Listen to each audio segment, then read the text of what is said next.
माँ जी जल्दी चलिए, देखिए आपके घर के बाहर एम्बुलेंस आई है। गायत्री भागती हुई दरवाजे पर आती है। तभी उसकी बहू चांदनी को एम्बुलेंस से बाहर लाया जाता है। हे भगवान, ये मेरी बहू को क्या हो गया? एक्सीडेंट हो गया माँ जी। अरे लेकिन ये कैसा एक्सीडेंट है? चोट तो कहीं नजर नहीं आ रही। अरे माँ जी, दिमाग में अंदरूनी चोट लगी है और ये अपनी याददाश्त खो बैठी है। हैं? मेरी बहू याददाश्त खो बैठी है, अब क्या होगा? अब फिक्र मत करिए, बस इनका अच्छे तरीके से ख्याल रखिए। मैंने दवाइयाँ दे दी हैं, अब मैं चलता हूँ। अगले दिन अब तेरी तबीयत कैसी है बहू? बहू? किसकी बहू? हम भैरवगढ़ की ठाकुर विक्रम सिंह की बेटी रूपवती हैं। हम एक राजकुमारी हैं और तुम हमारी दासी हो बुढ़िया। अरे बेटा विशाल, बहू कैसी बहकी बातें कर रही है। अरे कुछ मत पूछो माँ, रात को मुझसे अपने पैर दबा रही थी। सर पर चोट लगने की वजह से इसका दिमाग पूरी तरह खराब हो गया है और ये अपने आप को राजकुमारी समझ रही है। तभी वहां चांदनी आ जाती है।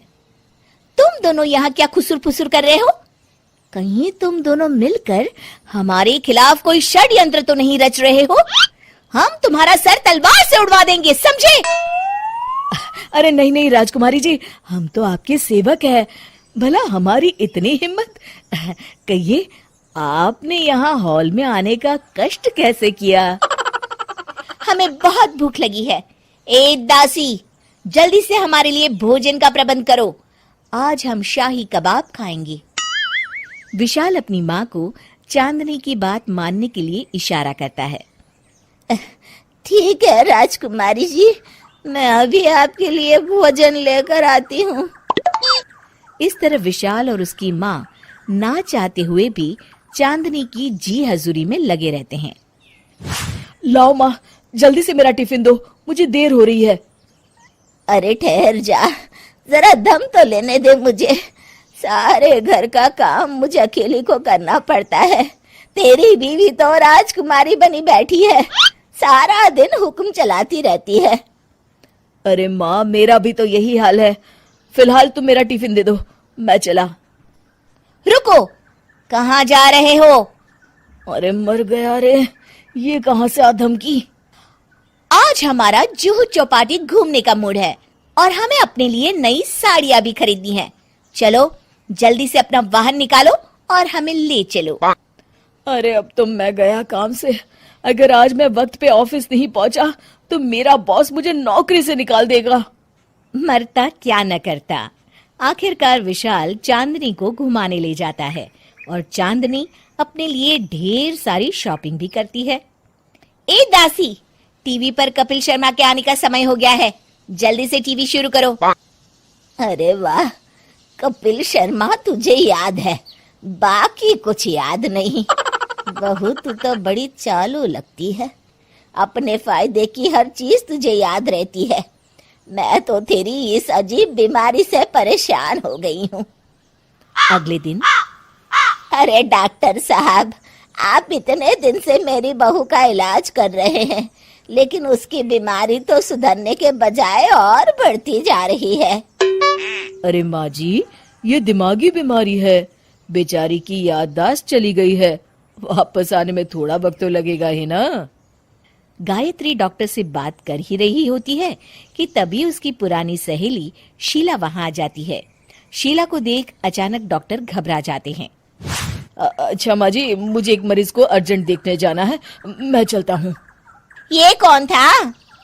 अरे अब क्या बताऊं शीला, एक एक्सीडेंट भी मेरी बहू की याददाश्त चली गई है। ये डॉक्टर उसका इलाज कर रहा है। ये डॉक्टर कब से बन गया? अरे ये तो चमन पान वाले का लड़का है, सारा दिन नौटंकी करता रहता है। अच्छा तो ये बात है, अब मैं समझी। मेरी बहू और ये पान वाले का लड़का दोनों मिलकर मुझे बेवकूफ बना रहे थे। चल तू मेरे साथ। गायत्री शीला को एक बड़ा सा डंडा हाथ में देकर अपनी बहू चांदनी के कमरे में ले जाती है। बहू, ये मेरी सहेली है, एक डॉक्टर है।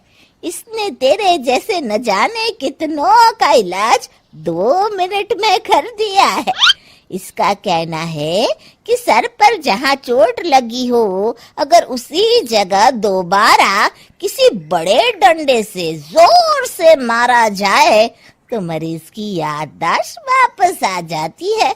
देख, हम डंडा भी लाए हैं। अपनी सास की बातें सुनकर और हाथ में बड़ा डंडा देख चांदनी घबरा जाती है। अरे बाप रे, मैं तो फंस गई। इस डंडे की एक बार की वार से ही मैं तो चारों खाने चित हो जाऊंगी। अब क्या करूं, क्या करूं, क्या करूं? लेकिन गायत्री, डंडा सर पर ठीक उसी जगह लगना चाहिए जहाँ चोट लगी है। अरे तू चिंता मत कर, 2-4 बार मारूंगी तो एक बार तो सही जगह लग ही जाएगा ना। चल बहू, तैयार हो जा। अरे नहीं नहीं माँ जी, मुझे मत मारिए। दरअसल घर के काम करने से बचने के लिए मैंने ये सब नाटक किया था। मुझे माफ कर दीजिए, मैं कान पकड़ती हूँ। दोबारा ऐसी गलती कभी नहीं करूंगी।